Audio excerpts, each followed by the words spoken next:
Welcome to my channel Tanvi A to Z YouTube channel. చూడండి friends, ఈరోజు ఈ వీడియోలో చాలా మంచి కోలాటం వీడియో అయితే చూపిస్తాను.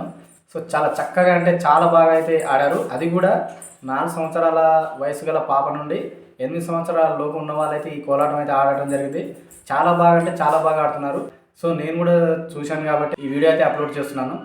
సో వీళ్ళకు నేర్పిన గురువుకి అయితే యాడ్సప్. ఎందుకంటే చిన్న పిల్లలు కూడా మనకు వాళ్ళు గుర్తుంచుకునేలా నేర్పినందుకు ధన్యవాదాలు అతనికి. సో అతను ఎవరో కాదు, ఈ వీడియోలో మీకు ఇక్కడ అవపడుతున్నది అతని పేరు అడిమయ్య. అతను ఎవరో కాదు, మా అన్నయ్య. గ్రామం పొనుగోడు, కనగల్ మండలం, జిల్లా నల్గొండ జిల్లా. ఈ కోలాటం ప్రోగ్రామ్స్కి అప్పుడప్పుడు నేను కూడా వెళ్తుంటాను. ఈ అన్న నెంబరు మీకు స్క్రీన్ పైన అయితే ఇస్తాను. ఎవరైనా నేర్చుకోవాలనుకుంటే మీ గ్రామం నుంచి ఫోన్ చేస్తే అన్నయ్య వచ్చి నేర్పిస్తాడు. చాలా బాగా అంటే చాలా బాగా నేర్పిస్తాడు. ఈ నల్గొండ జిల్లాలో చాలా వరకు అయితే నేర్పించాడు. మునుగోడు, కనగల్ మండలం ఈ ఏరియాలో అయితే ప్రతి ఒక్క గ్రామంలో అయితే 200 మందికి పైగా అయితే నేర్పించడం జరిగింది అన్న. ఇప్పుడు ఈ చిన్నారులు ఆడిన ఆట చూసిన తర్వాత మీకు నచ్చితే లైక్ చేయండి, మన ఛానల్ని సబ్స్క్రైబ్ చేసుకోండి. ఇలాంటి మరిన్నో కోలాట వీడియోస్ అయితే మన ఛానల్లో వస్తుంటాయి.